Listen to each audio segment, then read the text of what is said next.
Ladies and gentlemen, it is lightning round. It is Kevin Tompkins. It is Britt Flinn. It is Andrew. No, it's not. You look a lot better today. Not Andrew Cooper, but Howard Bender. Howard, how are you? I'm doing very well. Thanks for I'm sorry. Am I supposed to be Andrew Cooper today? Let me just put the hat on backwards. Well, you need the sunglasses too to kind of all right. the Yeah, I'm motif. sorry. Hey, it happens. No, hey, what's up? That's the best Coop impression I've ever seen. I'm from Boston. How you doing? I love the Patriots. Oh. Who wants to fight?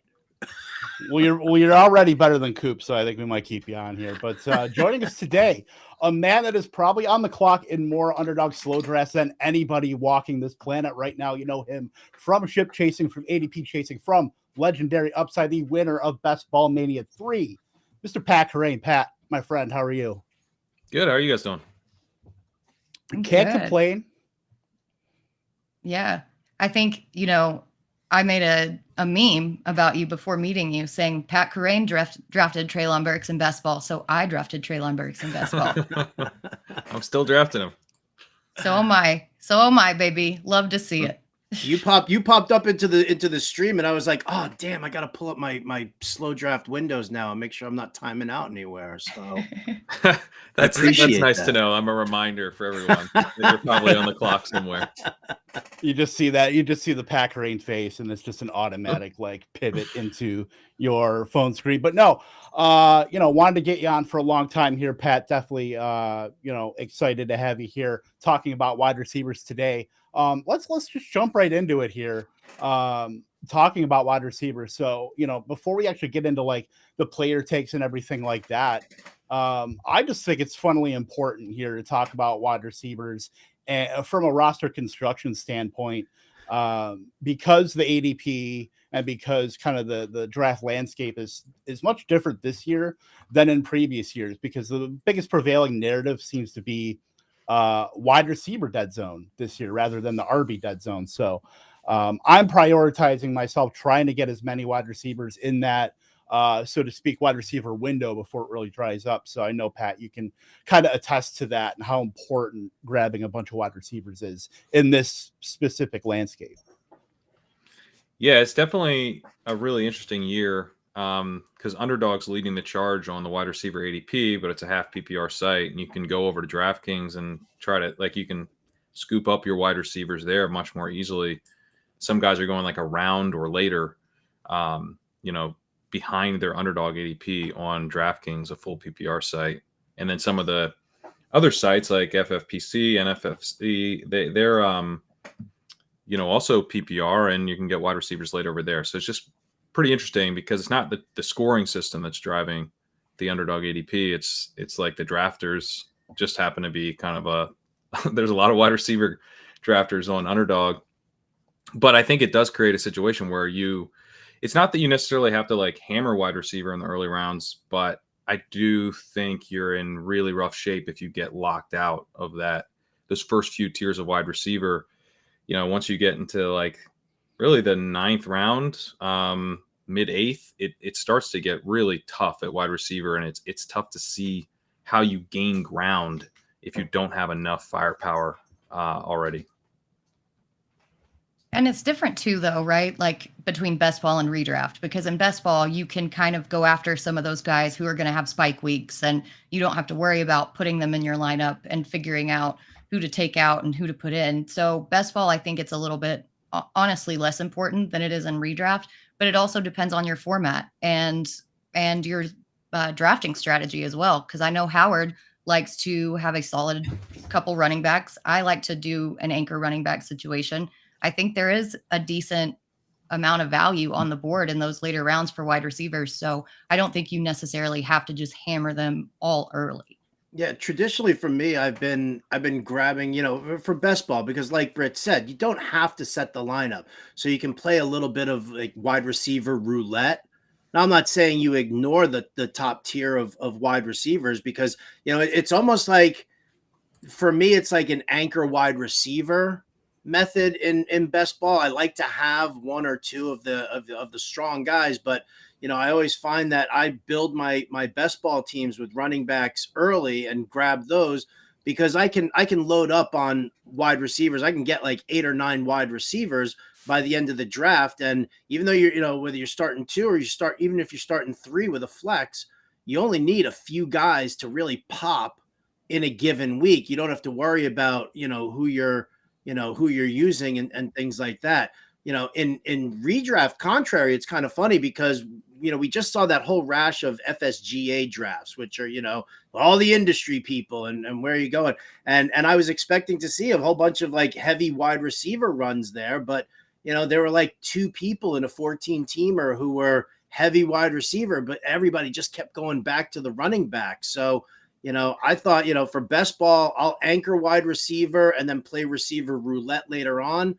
But now with everybody, still like in the industry leagues, at least, still grabbing those running backs, I've found that I'm more wide receiver heavy in redrafts early on than I usually am. Yeah, I think this year offers some real value at the running back position, especially in round 3. Like, I really like Breece Hall. I think he has a ton of upside. Obviously, you have risk there with the ACL tear and the potential for Dalvin Cook to sign there. But I'm kind of wading into that risky situation because I think he's really, really talented and things could break his way in a massive way that his 3rd round ADP just does not reflect. Like, that upside's not fully baked in there at all. But there's other guys, that you can get.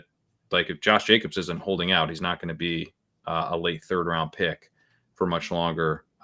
So I'm trying to figure out how to get some of that value while also not getting locked out at wide receiver. Tight end, the elite tight ends are also going much later than last year. That's another thing I want to be trying to take advantage of.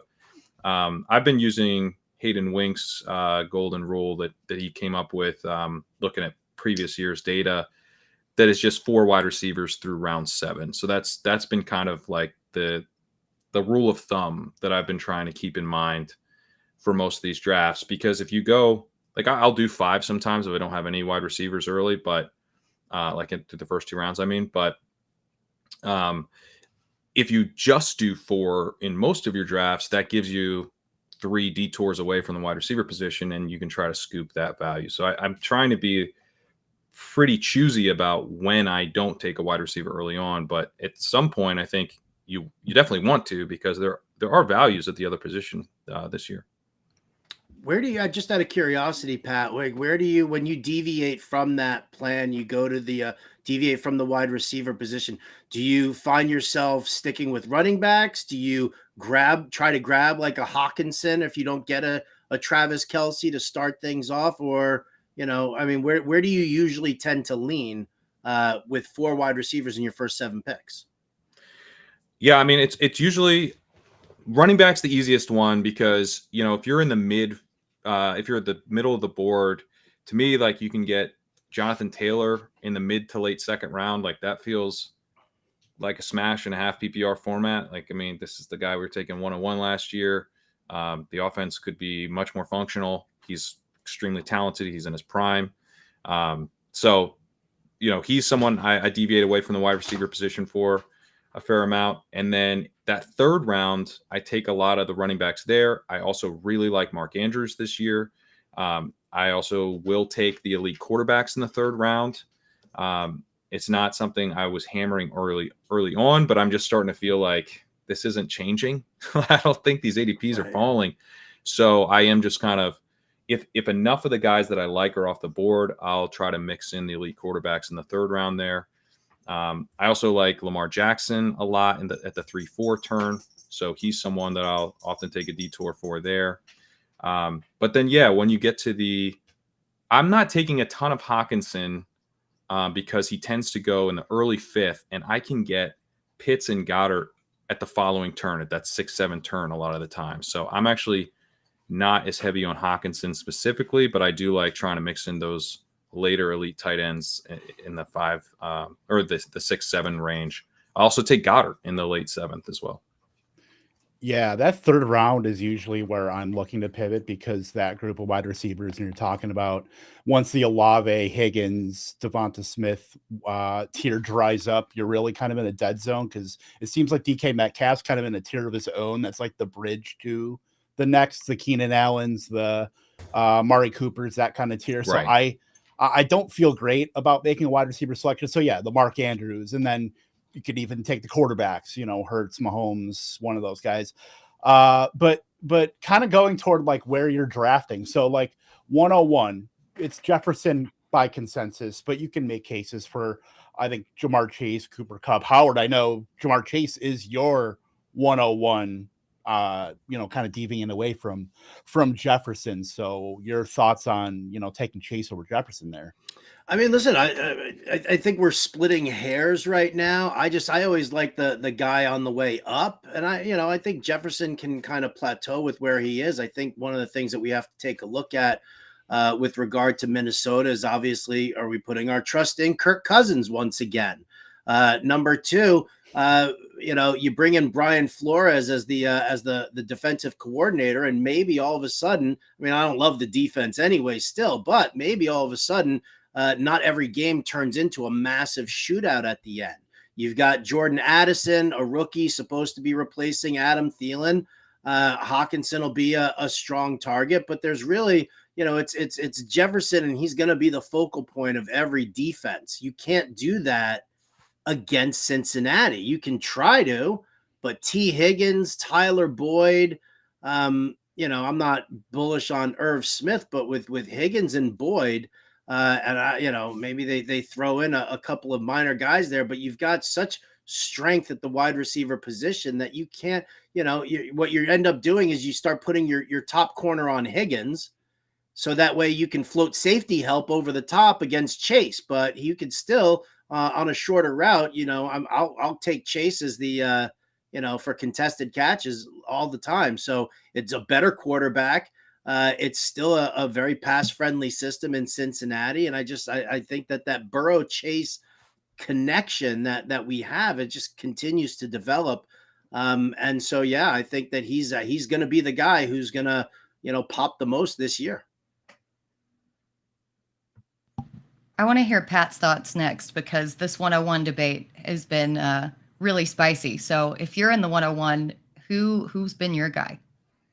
Jefferson. Boots. But Boo. The other thing I would say, I think the thing is, if we're doing a bunch of drafts, like how locked in is the 101, in a given year is important, I think. And this year it's super locked in. Like if you're at the 102, Jefferson's going to go ahead of you almost every single time. And so I'm doing a ton of these drafts. I mean, I'll just take Chase when I have the 102, which is going to be a 12th of the time, and get plenty of Chase. He also really never falls. So I don't think anyone's in, like, I'm not interested in anyone but Chase at the 102 either. Obviously Chase is awesome. But Jefferson's really in a situation where it's just all going to flow through him again. Even with Addison there and Hawkinson there, like as a rookie, I think Addison profiles is good enough to help keep defenses honest. But,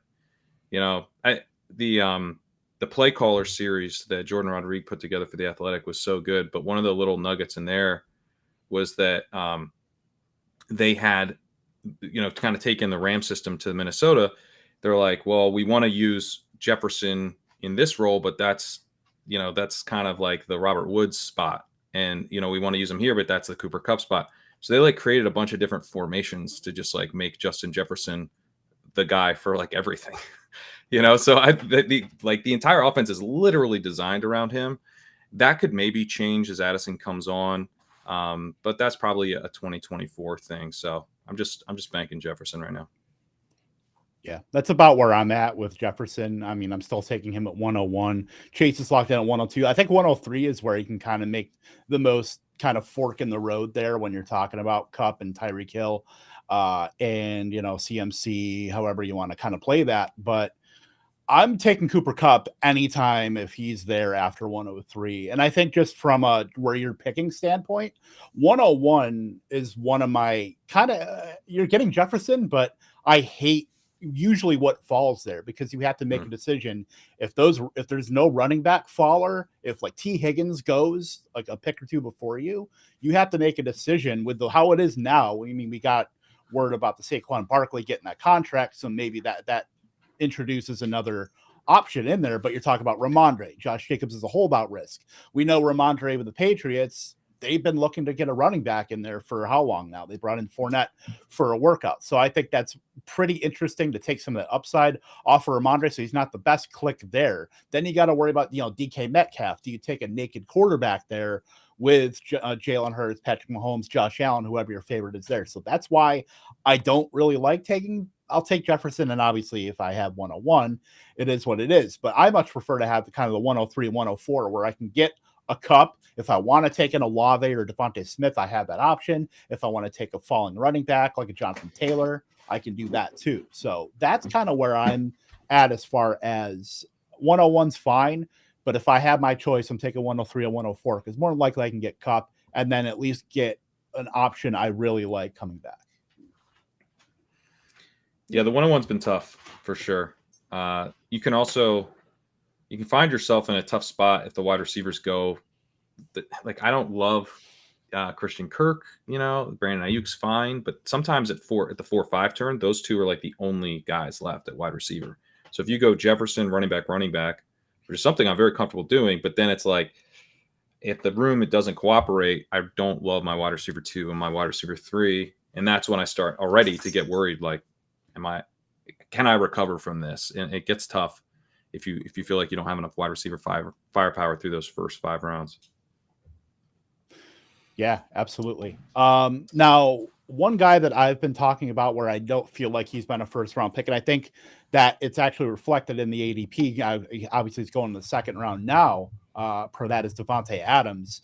Pat, your thoughts about at least him, how that kind of meshes with Garoppolo? Because we know Davante Adams is just a, obviously elite target earner. We know he shouldn't have problems as far as getting at least 160, 170, 180 targets.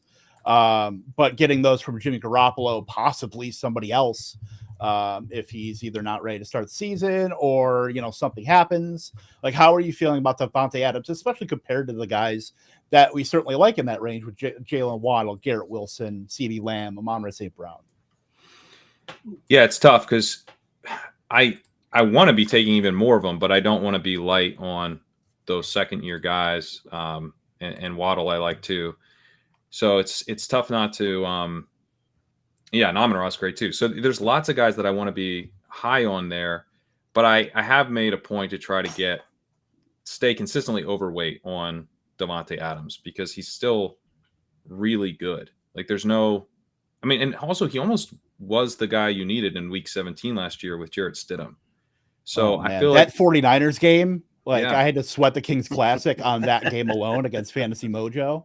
Because he had McCaffrey, Jacobs, and Adams, having to sweat that trio in that game. Like Jared Stidham picked a great game to absolutely ball out and make me sweat. Yeah, so obviously I don't love the Raiders situation this year, and it's kind of easy to see like the bottom falling out. I was talking to Ben Gretsch as we were contemplating a main event pick, and he's like, dude, this could get really ugly. Like we could be talking about Adams as a trade candidate. McDaniels is fired. Like this, it doesn't feel great when you look at Las Vegas, but he's still really, really good. And you're getting him now in the second round. He gets open at a high rate still. He earns targets at a super high rate. The offense was built around him last year. They kind of demoted Darren Waller in a way, just made him like this field stretcher. So I'm still in on Davante Adams. See, my deal with Adams is that I'm still concerned because, for one, even though Jimmy Garoppolo is cleared for camp, the coach speak that came out today said that he'll be treated as any other player is treated coming off injury. So, just how much he's going to get in training camp is still TBD.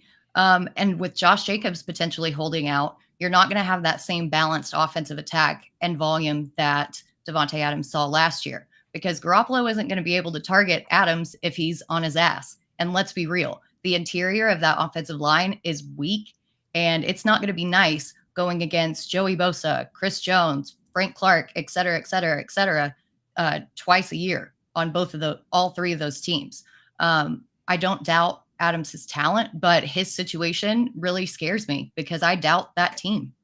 I think that the key component is that interior of the offensive line. If the guards can hold it together, I don't hate the group that's there, especially when you're talking about a guy like Jimmy G, who knows what McDaniels wants to do. He knows the verbiage of this offensive scheme.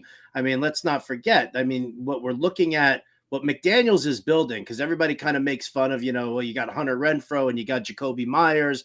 It's like you've got all of these interchangeable cogs. It's exactly what you had back when the Patriots were running Randy Moss out there, and they had these interchangeable cogs at tight end and wide receiver that it didn't really matter. You still knew that focus was, Randy Moss downfield. And so when you look at the way that everything's kind of set up in there, I think one of the things, obviously Davante Adams coming out and saying that he didn't like what the offense looks like or anything, in that fashion. I think that, once he starts to realize that he is actually a focal point of this passing attack, and and Jimmy G's, he's fine with like a 2-3 step drop and a quick release. I mean, we've seen him, pull that off. So I'm less concerned about that aspect. And then, of course, I mean, listen, yes, Brian Hoyer as a backup is not somebody who you want to invest in, but at least you're also still talking about somebody who is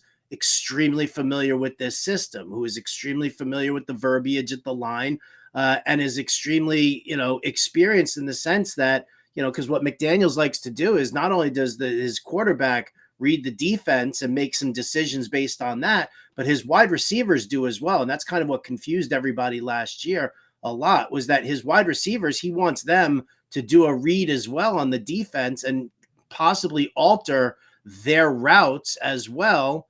So, the quarterback now needs to understand that what's he seeing there. So he needs to be locked in with his receivers. I think if Jimmy G and Davante Adams stay on the same page, okay, if this is what you're seeing, do this. If this is what you're seeing, do that. I think it's definitely something that can blend well. And if I'm getting Davante Adams, like let's say I've got that 10 or 11 pick in the draft, and I grab, somebody, who I like up top, whether it's a running back or a wide receiver, coming back around a couple of picks into that second round. If I can get an elite guy like Davante Adams, I mean, I'll happily jump at that chance.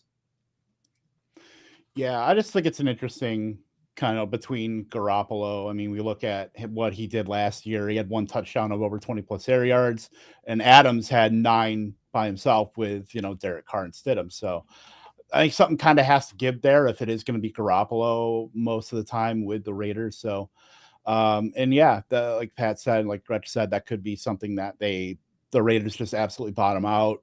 Davante Adams is sick of it. Not the bill of goods I signed up for, so get me out of here. We know Adams has been vocal, so it's definitely an interesting kind of dichotomy there. But we talked about the second year wide receivers, and we can kind of pivot to that a little bit. Maybe go a little bit deeper into the ADP, going in the 3rd, 4th, 5th round. So Pat, if you're looking at these second year wide receivers, and I know we like to talk about who are guys that we think could be second round, maybe a back end 1st round pick next year, to kind of describe these second year wide receivers that could be more premium picks. Who are you kind of thinking as far as maybe 3rd, 4th, 5th, even 6th round guys that can make that leap that you're hyper targeting, or maybe just targeting more often in the field? I'm very tempted to steal Howard's selection here, but I'll say take him. No. Go ahead, take him. I'll say Treylon Burks. I'm still in on bum. I'm still in on post. They signed Hopkins, which definitely takes some of the upside, I think, off the table. But I think it also tightens his range of outcomes, where previously to the Hopkins signing, like, we didn't know what their plan was for the season in any real way. Like, this could be a Will Levis tanking experience. It's not that, right? We know that now. You don't sign DeAndre Hopkins if you're planning to give Will Levis a big chunk of time. We've also heard stuff like Levis is behind Malik Willis right now. So it's made me more confident that we're getting a Ryan Tannehill season, at least for the vast majority of the season. Treylon Burks has been kind of maligned in terms of his actual talent on the field last year. Like, I thought he was pretty good. He rated well in open score, which is something that was like a major red flag for a lot of the film evaluators coming out. His ability to actually get open as a traditional wide receiver. If you check out Matt Harmon's reception perception profile on Burks, he wasn't particularly enthused about Burks, but he did note that he was playing a traditional X wide receiver role. He wasn't in kind of a gadgety role, which he was projected as, potentially being that kind of wide receiver coming out. But he was a traditional X, and he got open at a pretty high rate. He rated wide receiver 28 last year in open score. So, not a lead or anything, but very solid. I've had guys like Devontae Smith, ahead of Michael Pittman, ahead of Keenan Allen. So I thought he actually showed pretty well as a rookie. If this offense is going to be functional, then I'm definitely interested in him, especially if he's going to be available at that 7-8 turn area. I was pretty heavy on him at the 6-7 turn, but the Hopkins signing makes me want to get a bit of a discount from there. But I'm still going to be drafting him in the mid to late 7th. You can't hunt hogs if you can't get open. Just saying. That's right. All this Arkansas stuff. Come on. I know, right? That's low hanging fruit here for Britt. With the Arkansas stuff. Britt, who is your kind of second round breakout here as far as guys you think that can come up and be premium picks next year? My guy's actually Jahan Dotson. We saw last year that he has a nose for the end zone, and I've been very open about being concerned about Sam Howell, but I personally think that he's going to be replaced by Jacoby Brissett, and everything's going to be all right in the world. I think Dotson is better suited for Howell's skill set than a deeper threat like Terry McLaurin. His route running ability is stellar. Again, we're bringing up reception perception, but if you've seen his success on his routes, I mean, there's green everywhere. Might as well be St. Patrick's Day. He can be a deep threat, but I can see a lot of slants and curls to him from Sam Howell on those short A-dot routes. And he ranked 27th in target separation last year as a rookie. And I think he's only going to get better.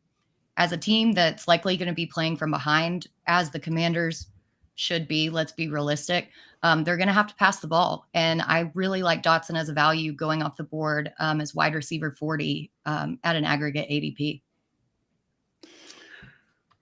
I'm going to go with, should I just go, Kev? Should I? Go ahead.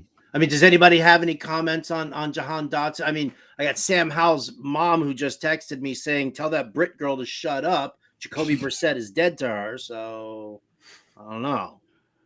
I have no comments on the Jacoby Brissett slander. I'm I guess indifferent on that, but his Dotson's last 4 games, certainly is a nice kind of has some momentum going into this season. I think you have to either believe in Howell or, just kind of believe in that offensive environment being upgraded because, they brought in Eric Bieniemy now. We'll see. This year they don't hate Antonio Gibson as much. We haven't seen much of that narrative this year, I guess, which is a good thing for the offensive environment. But, certainly running, last 4 games, he ran at least like 90% or close to 90% of the routes each game. I think, let me look at your target shares. Yeah, over 20%. Targets per out run close to about 22% those last 4 games. So certainly a market improvement. I think if you can get, him and Terry McLaurin going, that's going to be great for either Howell or Brissett, whoever it is. But, that's certainly an upside stab that I like taking at the end of that wide receiver group when you're having to sort out between Quentin Johnston and Courtland Sutton and all those guys. So I'd much rather take the stab on Dotson there.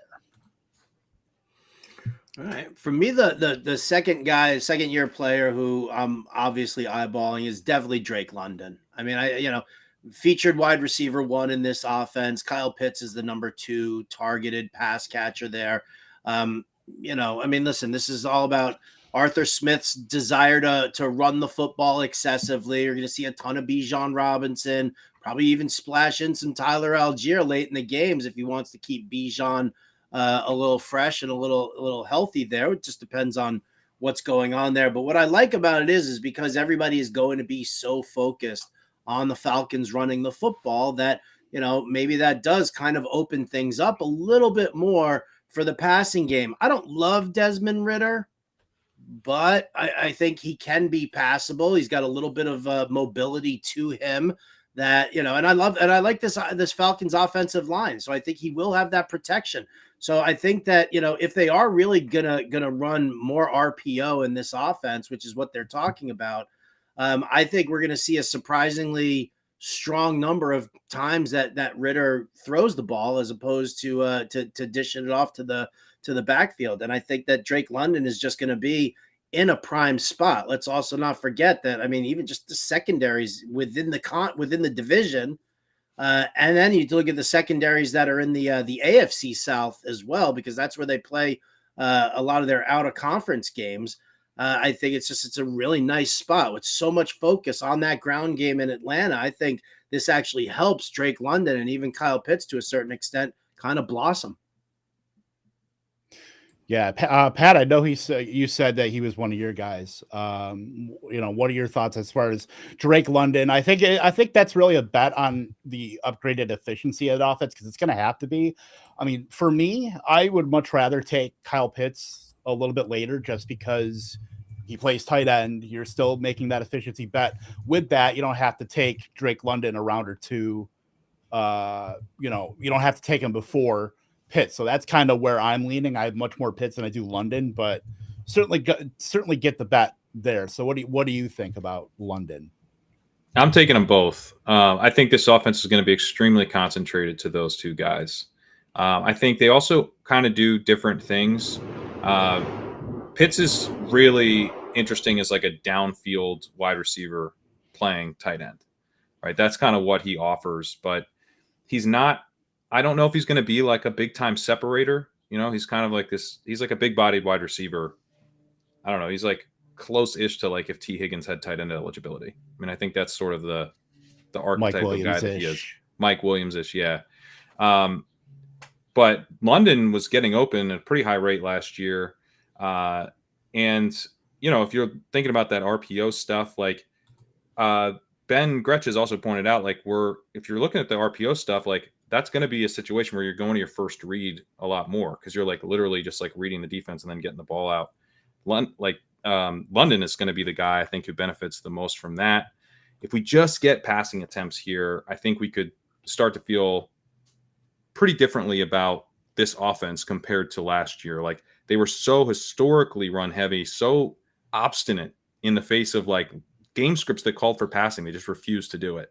Yep. And that could change, where they're just like willing to pass like a team that is just normally run heavy, kind of like the Titans have been in years past, like not crazy run heavy. And so, yeah, I think London, just given the fact that he's a first round pick who flashed immediately, had a really strong target share, strong targets per out run, ability to get open, delivered on the prospect profile that we're looking for. Like he looks like that intermediate winner that we thought he would be. So I like Pitts a lot, but I don't want to be sleeping on London just because Pitts is underpriced. And I feel like some of that obstinance and aversion to passing was because of Mariota, because we saw when Ritter came in there, London averaged 83.5 receiving yards per game over that 4-game span. Granted, it's not a big sample size and Kyle Pitts wasn't there, but that still would have put him at 8th in the entire league had it been season long. So there's definitely upside there with that connection between Ritter and London. Yeah, absolutely. And then, looking at pass rate over expected, like the Falcons in the season were minus 13.7, like they were still second to the Bears, but we're talking about two offenses that just flat out refuse to do it. I think since I want to say the 09 Jets, to just so running the ball into the Paleozoic era. Like we'll see if that's really if it was a Mariota thing or if it's like Arthur Smith just wanting to keep his head down. With this Falcons offense. My guy, Christian Watson, I feel like, we're talking about just an athletic freak, 6'5", 215. And then this offense is pretty ambiguous with, there's not a lot of depth. I mean, we know it's really Christian Watson, Romeo Doubs, brought in Jaden Reed in the draft, obviously brought in Luke Musgrave, brought in Tucker Kraft. We know that Watson, certainly made his bones last year with a lot of touchdowns, and those touchdowns are likely to come down as far as the rate of which he scored. But, we'll see if the ADOT comes down. I think he had about a 13.5-yard ADOT last year. If that comes down a little bit, into kind of maybe 11, 12 range, maybe even lower, just some target earning ability. Because when I look at this Green Bay offense, I don't see a lot of target earning potential within any of these guys. So I feel like Christian Watson definitely has a leg up there. And a lot of it's going to depend on Jordan Love too, because we have to see with Jordan Love, is he going to be the guy? Is he going to be able to get the ball to these guys? Because if he doesn't, we know Green Bay probably has an out to drafting somebody next year and then trying to figure out the quarterback position. But at least for this year, I think you have to just believe a little bit in Jordan Love and being able to either hit on the deep shots of Christian Watson or a combination of that plus target earning ability. So I think he's the best equipped to be able to take that next step forward as far as Green Bay goes. And, I'm certainly a fan. The price is not the greatest, but with that profile, I will certainly take my stabs at him. What are your thoughts on Watson, Pat? I've had trouble getting on board at this ADP. Like compared to London, I just think like as good as Watson was last year, it was on a smaller sample. It relied on splash plays from a different quarterback. This is a team that I could see moving in the wrong direction in terms of play volume and passing attempts. Right? They could be going pretty run heavy, in an attempt to hide Jordan Love and try to create like a high efficiency passing game that's sort of playing off the running game. They've got two quality running backs. They've already been slow under LaFleur with Rodgers. So now we could be slow and run heavy. And Watson can survive in an environment like that because he is that splash play guy. But the narrative that we're getting out of training camp right now is how much Jordan Love loves Romeo Doubs. So I'm just like, man, I'm sitting there looking at Drake London, who is like a much better prospect, had the better draft capital, 3-year guy from a bigger program. Watson was kind of a bet on athleticism, and that bet seems to have hit in a pretty big way, but I'm still just like not quite as confident in the player. And then the situation is starting to feel like pretty similar. So I've just been betting on London there, especially like if I need the wide receiver, like if I have 2 wide receivers and I'm taking my wide receiver 3, that's a spot where I'm like, all right, let me take Watson here and get some exposure. But if I'm taking my second wide receiver, I'm often just like, target share is definitely going to be going my way here if I take London. Yeah, I think situation is definitely the key here because, we're going to see LaFleur's offense in Green Bay in its purest form. How many times did Aaron Rodgers just change the play at the line of scrimmage? How many times did you see Aaron Rodgers like shoving A.J. Dillon off the field because he wanted Aaron Jones on the field with him? And I think that's going to be a very key thing. And the reason that you see Love and Doubs gelling the way they are right now is that I think Dobbs is a cleaner route runner than Christian Watson. Like Christian Watson does have that splash factor. He's got that great, the speed to take it downfield and stretch that defense. But this offense is predicated on the run setting up the pass. And when you do sit there and light up the pass as much as you do, it's the short dink and dunk down the field, West Coast style of passing, which seems to be favoring Dobbs in a much stronger way. So, at this ADP price, I haven't gotten in any draft. I think maybe one share of Christian Watson, because it was just where I was in the draft. It wasn't even about like him falling in value or anything like that. So, I worry about the situation going on in Green Bay just because of what LaFleur is going to want to do. Because, now that Aaron Rodgers is there, LaFleur is going to be like, oh, it's my offense and what I say goes. And he's going to try and run a tight ship like that. Yep. And I'll save my retort against Christian Watson for later on when I talk about Dubs. Yeah. Remember, I'm boots on the ground here. So, I have some say in that, some pull. But let's talk about some of the older wide receivers. I don't want to call them old. They're not all old, but in terms of the young, sexy group of wide receivers we just talked about, maybe they are. But the guys, once we get a little bit deeper, we're into the second, into the third round, Keenan Allen, DeAndre Hopkins, Amari Cooper, guys that have finished as wide receiver ones in the past, maybe guys that are going in the wrong direction as far as where we're drafting them. Pat, who are you? Are those like older receivers? Who are you like completely out on? You don't want to touch them unless they're like just a massive faller. Well, I'm not completely out on Amari Cooper, but I've had trouble getting on board with him where he's going. Um, it just feels like I would say in general that like pocket of the draft is a tough spot for wide receiver because it's not that I don't like Amari Cooper. It's that I feel like what's really the difference between Amari Cooper and, some of the guys going at that 4 or 5 turn. It's just a big group of guys. And so, I feel better about, like, honestly, I kind of feel better about like Terry McLaurin than Amari Cooper. But, McLaurin always goes after Cooper. So I have to take some Cooper if I want to not have 0. But he's someone that I'm like comfortable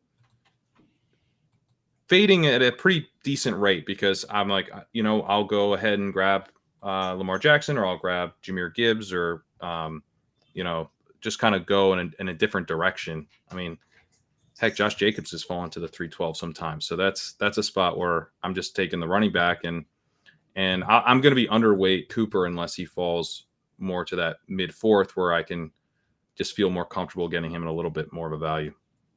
Well, and it seems like Cooper too did better last season with Brissett at quarterback than he did with Deshaun Watson. And I feel like sometimes we might be maybe elevating Deshaun Watson too much because he's going as QB9. And in those 6 games that he played last season, he only averaged 187 yards per game. I mean, that's definitely not great for a guy that you're taking in the late 3rd, early 4th round. So yeah, I could be on that. And as much as I love Amari Cooper, I think that you're right. Go ahead. I love Cooper. I think you guys are wrong. I think you guys are terrible. I think this is the worst show I've ever been on. It's the nicest thing you've ever said to me. No, but I mean, it's like, because, we're picking through wide receivers here where I don't think any of us really want to be, out on any of these guys. So like, if you had to pick one, like for me, it was like, if I had to pick one, it was going to be McLaurin. Thinking about what Eric Bieniemy is going to try and bring over from Kansas City, and will Antonio Gibson get more work in the passing game because Andy Reid loves to throw to his running backs usually. Are we looking at, because of Sam Howell, are we looking at maybe hitting shorter routes or things like that, and how much is the focal point going to be on Terry McLaurin? Like it's that kind of a thing. I think, we're again splitting hairs here. Amari Cooper in that Cleveland offense, Terry McLaurin in the Washington offense. You can kind of go either way on them. So I mean, I'll take Cooper over over McLaurin just because I think I trust the quarterback a little bit more, believe it or not. But again, I think it can go either way here. Yeah. Well, I wrote about McLaurin being an early season fade at ADP, and I still very much believe that to be true. So I don't think that you're far off in that section. But Kev, if you were going to say something about McLaurin, you can go, because otherwise I'm going to go into my hate spiel. Go ahead. I really, honestly, I'm kind of indifferent on McLaurin. Honestly, he's just kind of a dude that's just there that I'm not clicking a ton. I'd rather have Dotson later. It's probably more of a value thing for me. But who's your guy, Britt? Man, I'm driving the Debo hate train. I'm conducting it at this point because he's going as wide receiver 16. And aside from his breakout season, he hasn't finished higher than wide receiver 31 in PPR leagues. I don't care if Brandon Ayuk is the wide receiver 2 on the team's official depth chart. He's the team's wide receiver 1. And with all the other receivers going around Debo, he is a trap at his ADP. He's going to be at least 3rd in the team on targets, and I'm not touching him anywhere in that range. He would have to fall so far down, and people are still stuck in that Debo role situation that no longer exists because of Christian McCaffrey, that I have 0 Debo, and I'm not sad about it one bit. Yeah, I'm struggling to kind of value Debo, like where he's at. Like I have not a lot of Debo, but I have like just enough to kind of float on by. And it kind of floats into my guy, who's Calvin Ridley, who hasn't played a down of football since 2021. You kind of have to spend a premium price on him. And I know the offense is ascending with Trevor Lawrence and Christian Kirk and Zay Jones and Evan Engram. But he seems like a late season kind of upside play that you have to take at wide receiver 16. Like, I'm just not totally okay with that. Plus he's going to turn 29 at the end of the season too. So, once you like, I know he's probably worked out and everything, but I'm just not having that game experience for almost 2 years. Like, I'm very concerned about taking him at that price. If he was going like where like Deontay Johnson is going, or like a Lockett, like I think I'd be certainly more into it, but having to spend, after DK Metcalf, it's like Calvin Ridley and Amari Cooper. Like, that's just, I'm not taking wide receivers there. I'm taking the detour, whether it's Mark Andrews or a quarterback or a falling running back. It's just not an attractive price for me to be able to scoop up Calvin Ridley. I'll take him in the 4th if I have to, but not feeling it. What do you think, Pat? I've also struggled to get on board with Ridley. He goes so early. Like, yeah. I get it on some level because I think he can pay that off. I don't think Christian Kirk is that great. Christian Kirk's too thin of a bet for me. Yeah, it's definitely, like, I get it. I could see it paying off. So I don't want to be out on him, but it's just like sometimes you're having to take him over, a guy like Breece Hall, or Josh Jacobs, or Mark Andrews, like, or even one of the falling quarterbacks. Like, I don't know. That's really, really rich to me. Like, if I'm getting him after the tier break at those other positions, okay.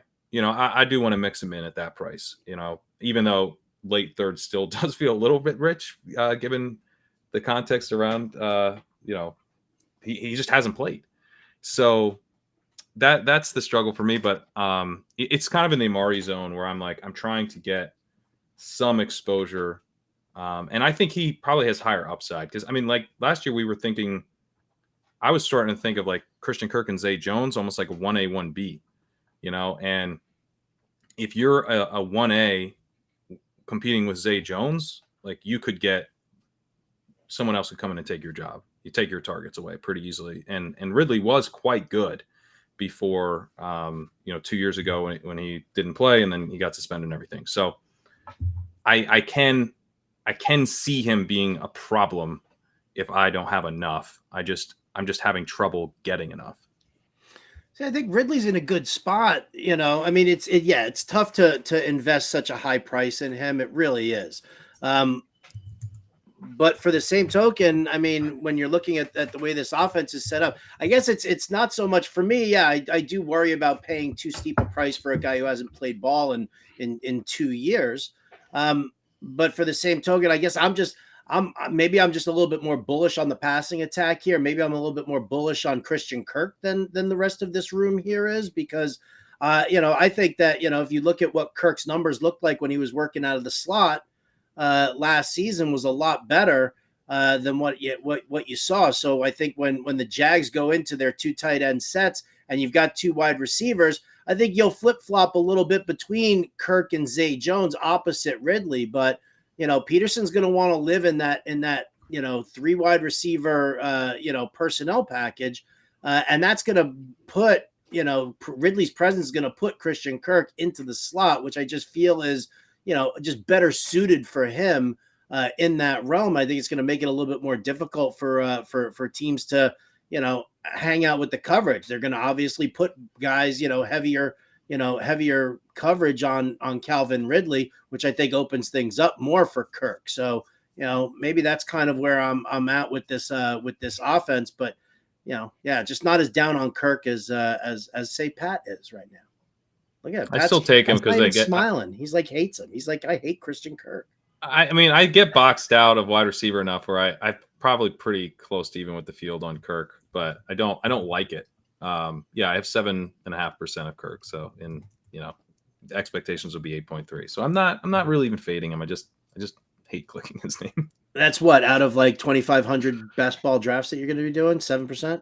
He's got to put money back in the ecosystem. Yeah, I'm exactly.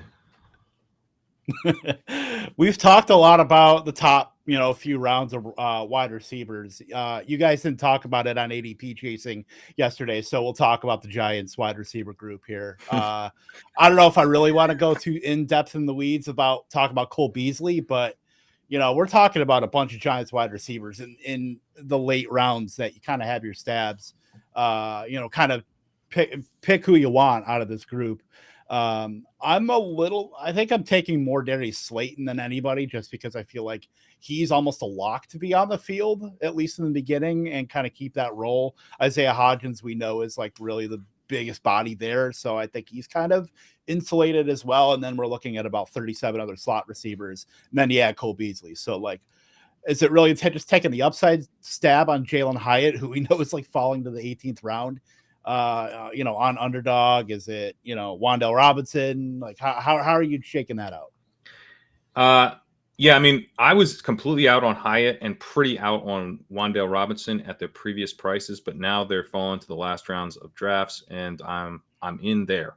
All right, if I'm just betting on a guy who can hit a spike week at the end of the season for me in best ball, both those guys profile as guys who can do that. And outside of them, I am taking Slayton, but he kind of serves a purpose for me where it's more like I've probably taken one too many rookies, and I'll take Darius Slayton because I think he's going to have a pretty big role to start the year. I'm not sure how much of a role he has down the stretch. I think Jalen Hyatt could kind of come directly at his expense, but I think that, he can kind of help be like a bridge player for me. So I take him on those builds. Isaiah Hodgins is the one I'm most optimistic about. He kind of profiles as the traditional outside wide receiver, a bit of a bigger body guy. Darren Waller's probably like his biggest competition out wide, to be honest. But provided he, they don't play Waller outside too much, I think Hodgins kind of has a pretty big lead on the rest of the competition because, they're all basically slot receivers and burners. And Hodgins is that kind of intermediate guy who can get open. He catches everything. He really catches everything. He's got huge hands as well. Like he's going to be the reliable chain mover guy. I don't think anyone else really profiles as direct competition for that role. Again, outside of Waller a little bit. Yeah, it's like an elephant graveyard for slot receivers in New York right now. They're just bringing in like every single old slot receiver and just being like, which one of you can be a warm body on the field at any given time? So I think the one who does have the outside ability is going to be the one who wins out. And right now, Hodgins is listed as the wide receiver 1 on the depth chart. Just saying. I mean, I like Hodgins as the eventual number 1. I mean, what we saw last year, I mean, listen, Darius Slayton got all of that work early on in the season because he went to Daboll and he said, I want to be on this team. I'll take the pay cut. And just, I like what you can build and let's do that. But as the season went on, Isaiah Hodgins was the guy who stepped in more in that role. So kind of what I'm thinking as far as the way the Giants go, Isaiah Hodgins will be in, on the outside on one side. On the other side, you'll probably see a mix of Slayton and Hyatt until Hyatt can, really prove himself at that level. And then when you're looking at the slot, I just have this horrible, horrible feeling it's going to be Sterling Shepard, who nobody likes and nobody wants to talk about. Nobody wants to draft either. But I mean, if you're looking at this, horrendous wide receiver room on this team, I think that, Hodgins, Hyatt / Slayton with Shepard in the slot is really kind of where things are pointing, especially with the fact that Wan'Dale Robinson not going to be ready early on in the season. I'm not sure what he's going to be able to do. And maybe, he comes in for the second half and maybe he sort of supplants Shepard at that point. But I mean, that's kind of where I see things rolling for the G-men. Yeah, I mean, they were pretty much holding open tryouts last year in the middle of the season where they had guys like Marcus Johnson and David Sills running routes. And then Buffalo released Hodgins. They picked them up. Richie James was there, and they ended up kind of transitioning into getting their 3 guys of Richie James, Slayton, and Hodgins. So I think it'll be interesting to see.